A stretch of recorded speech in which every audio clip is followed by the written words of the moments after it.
ఛానలుకి స్వాగతం. రేపే రథసప్తమి. ఇలా స్నానం చేస్తే కనుక 7 జన్మల దరిద్రాలు పోయి కటిక పేదవాడైనా సరే రాజ్యమేలుతాడు. అయితే రథసప్తమి పర్వదినానికి ఉన్నటువంటి విశిష్టత ఏంటి?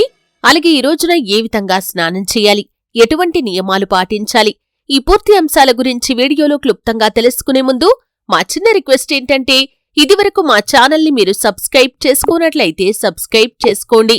అలాగే పక్కన ఉన్న గంట సింబల్ మీద ఆల్ అప్డేట్స్ ని క్లిక్ చేయండి. అప్పుడే మేము అప్లోడ్ చేసే ప్రతి వీడియోకి మీకు నోటిఫికేషన్ అనేది వస్తుంది. రథసప్తమి 2026వ సంవత్సరంలో రేపు అనగా జనవరి 25వ తేదీ ఆదివారం జరుపుకుంటారు. ఈరోజు మాఘమాసం శుక్లపక్ష సప్తమి తిథి ఉంటుంది. సప్తమి తిథి ప్రారంభం వచ్చేసి ఉదయం 12:38 నుండి రాత్రి 11:10 వరకు ఉంటుంది. అయితే ఈ రోజున చేసే స్నానానికి చాలా విశిష్టత ఉంటుంది. ఈ రథసప్తమి అనేది ఎంతో పవిత్రమైన పండగ. ఈరోజు సూర్య భగవానుడి జన్మదినంగా భావిస్తారు.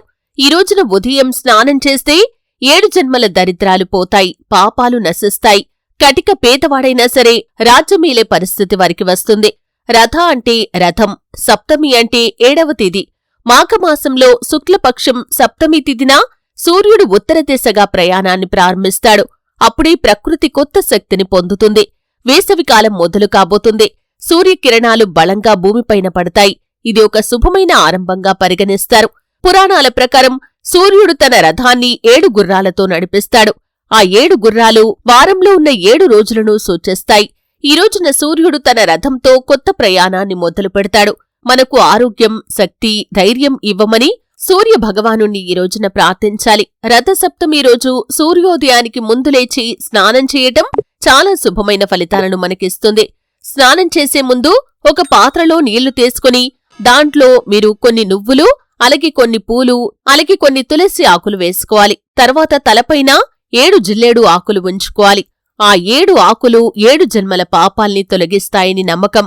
అంటే బకెట్లో నీళ్లు పోసుకుంటారు కదండి, ఆ నీళ్లలో కాకుండా ముందుగా ఒక పాత్రలో నీళ్లు తీసుకోండి. దాంట్లో నువ్వులు కొన్ని, అలాగే పూలు కొన్ని, తులసి ఆకులు కొన్ని వేసుకోండి. మీ తలపైన 7 జిల్లేడు ఆకుల్ని ఉంచుకోండి. ముందుగా అంటే స్నానం చేసే నీటికి ముందుగా ఈ నీటిని మీ తలపైన పోసుకోండి.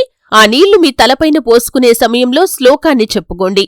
యజ్ఞ జన్మకృతం పాపం మయా జన్మసు సప్తసు తన్మే రోగంచ శోకంచ మాకరీ హంతు సప్తమి. ఈ శ్లోకాన్ని మీరు చెప్పుకోవాలి. అంటే ఈ శ్లోకం యొక్క అర్థం ఏంటంటే, 7 జన్మల్లో నేను చేసిన పాపాలు, దుఃఖాలు, రోగాలు ఈ సప్తమి తొలగించుగాక అని అర్థం. ఈ విధంగా మీరు ముందుగా నీళ్లు పోసుకొని తర్వాత మీరు మామూలు నీళ్లతో స్నానం చేసేయచ్చండి. ఈ విధంగా స్నానం అయ్యాక సూర్యుడికి అర్ఘ్యమివ్వాలి. అంటే చేతిలో నీళ్లు తీసుకుని సూర్యుడి వైపుకు తల ఎత్తి ఓం సూర్యాయ నమః అంటూ నెమ్మదిగా నీటిని వదలాలి. ఇలా 3 సార్లు చేయాలి. తర్వాత మనసులో సూర్యుడికి నమస్కారం చేసుకోండి. ఆరోగ్యం, బలం, ఐశ్వర్యం ఇవ్వమని ప్రార్థించండి. మీకు వీలైతే కనుక ఆదిత్య హృదయం కాని లేదా సూర్య సహస్రనామం కాని చదవవచ్చు. చాలామంది ఈ రోజున సూర్య నమస్కారాలు కూడా చేస్తారు. అయితే ఈ రథసప్తమి రోజున ఈ విధంగా స్నానం చేస్తే 7 జన్మల పాపాలు తొలగిపోతాయి. 7 జన్మల నుండి మిమ్మల్ని వేధిస్తున్న దరిద్రం తుడిచిపెట్టుకొని పోతుంది. అయితే ఈ రోజున చేయాల్సినటువంటి పనులు కూడా కొన్ని ఉంటాయి. పాపాలు తుడిచిపెట్టుకునే రోజు కాబట్టి మనసులో కోపాన్ని, ద్వేషాన్ని, అసూయని ఉంచుకోకండి. మీరెవరినైనా అనుకోకుండా బాధ పెట్టినట్లయితే క్షమాపణ ఖచ్చితంగా చెప్పాలి. అంటే మీరు తెలిసి ఎవరిని బాధ పెట్టకండి. ఒకవేళ తెలియకుండా ఎవరికైనా బాధ కలిగించినట్లయితే వారిని క్షమాపణ ఖచ్చితంగా కోరండి. అలాగే ఎవరికి తోచినంత వారు దానం చేయటం చాలా శుభం. ఎందుకంటే ఈ రోజున దానం చేస్తే ఎంతో పుణ్యఫలాన్ని మీరు పొందుకుంటారు. దాన ధర్మాలకు విశేషమైన ప్రాముఖ్యత ఉంది. దాన ధర్మాలు చేయటం ద్వారా మన జీవితంలో ఎంతో పుణ్యఫలాన్ని మనం పొందుకోగలుగుతాం. కాబట్టి మీకు తోచినంతలో పేదవారికి, అలాగే ఆర్థిక స్థితి బాగోలేని వారికి దానం చేయండి. ఆ దానం మీకు విశేషమైన పుణ్యఫలాన్ని అనుగ్రహిస్తుంది. అలాగే శుద్ధమైన ఆహారం తినండి. మాంసాహారం జోలికి అస్సలు వెళ్ళకండి. ఇంట్లో ఉదయం, సాయంత్రం దీపం వెలిగించండి. అయితే ఈ రోజున చేసే స్నానం వల్ల 7 జన్మల పాపాలు కరిగిపోతాయి. మన జీవితంలో ఉన్న కష్టాలు, దారిద్ర్యాలు అన్నీ కూడా తొలగిపోతాయి. ఆరోగ్యం, ఆనందం, విజయాలు మీకు కలుగుతాయి. సూర్యుడి యొక్క కరుణ దృష్టి మీ పైన పడుతుంది. ఆధ్యాత్మికంగా మనస్సు కూడా శాంతిని పొందుతుంది. అందుకే ఈ రోజున సప్తమి స్నానం చేస్తే 7 జన్మల దరిద్రాలు పోతాయి అని చెబుతారు.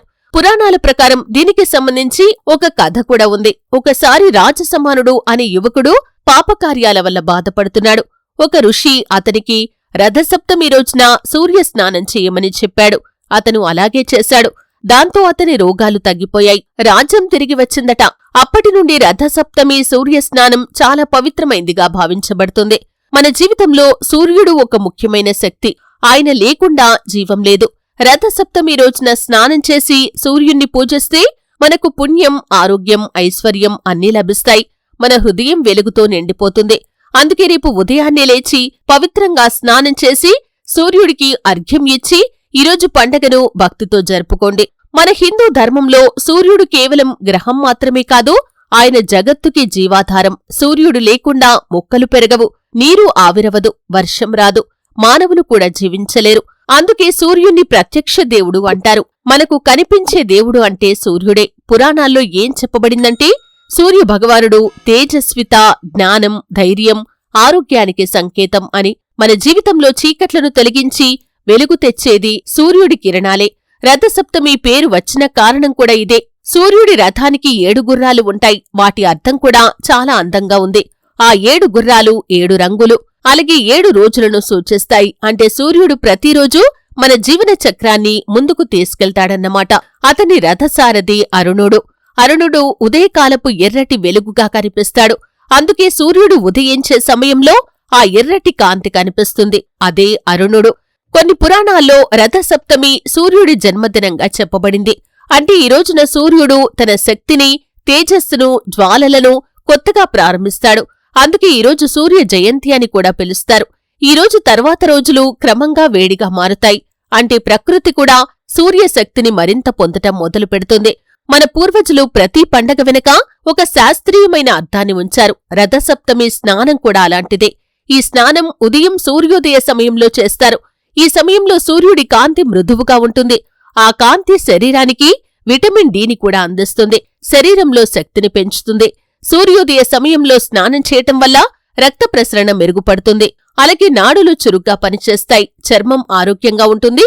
అందుకే ఈ స్నానాన్ని పవిత్రంగా, శరీరానికి మంచిదిగా పరిగణించారు. కాబట్టి రథసప్తమి రోజు సూర్యోదయం సమయంలో మేం వీడియోలో చెప్పిన విధంగా మీరు స్నానం చేయండి. 7 జన్మల పాపాలు తొలగిపోతాయి. కటిక పేతవాడైనా సరే మీ దశ తిరుగుతుందని చెప్పుకోవాలి. మీ జీవితంలో ఆర్థికంగా గణనీయమైన పురోగతి సాధిస్తారు. అద్భుతమైన ఫలితాలు పొందుకుంటారు. అలాగే ఈ రోజున కొన్ని నియమాలు కూడా ఖచ్చితంగా పాటించాలి. వాటి వివరాలు కూడా మీరు వీడియోలో తెలుసుకున్నారు. ఎవరినీ దుర్భాషలాడకూడదు, ఎవరి మనస్సు నొప్పించకూడదు. తెలియక ఎవరి మనసైనా నొప్పిస్తే కనుక వారిని క్షమాపణ కోరండి. అలాగే మీకు తోచినంతలో మీ శక్తి మేరకు దానధర్మాలు చేయండి. ముఖ్యంగా సూర్యారాధన ఈరోజు మీకు విశేషమైన ఫలితాలను ఖచ్చితంగా అనుగ్రహిస్తుంది. చూశారు కదండి. వీడియో నచ్చితే ఖచ్చితంగా లైక్ చేయండి. మరిన్ని మంచి మంచి వీడియోల కోసం ఇప్పుడే మా ఛానల్ని సబ్స్క్రైబ్ చేసుకోండి.